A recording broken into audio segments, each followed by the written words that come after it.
Yan. ay nasasakupan po ng ng Barangay Espanya.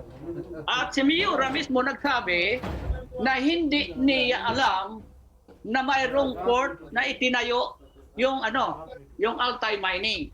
Kaya nga masasabi ko na yung permit nyo para maging tahimik tayo. Ibigay yung permit na hiningi namin.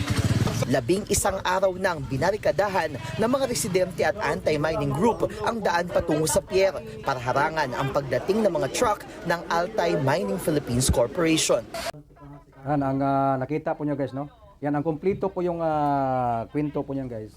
Ay, ito po yung ito po yung ang anti-mining. Ito po yung mga mamayan doon sa Sibuyan. Ayaw po nila papasukin yung dump truck, yung pinakargahan po ng kanilang mga mining. Ayaw po na papasukin ng mamamayan doon, hinaharang po.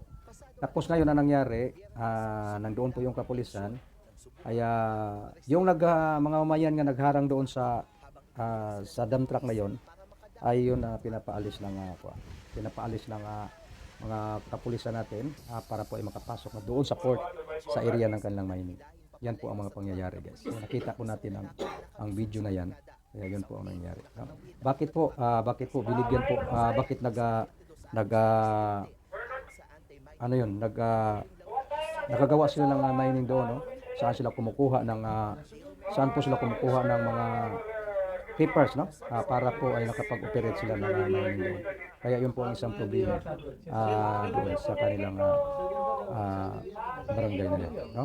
Kung saan po nagagaling sila ng permit, pero sabi po doon sa national po nakakuha po sila ng permit to operate, no? Yan, thank you so much guys. Sa mga bago po dyan, like and share lang po tayo at click na bell lang po para update po kayo sa aking mga video. Thank you so much.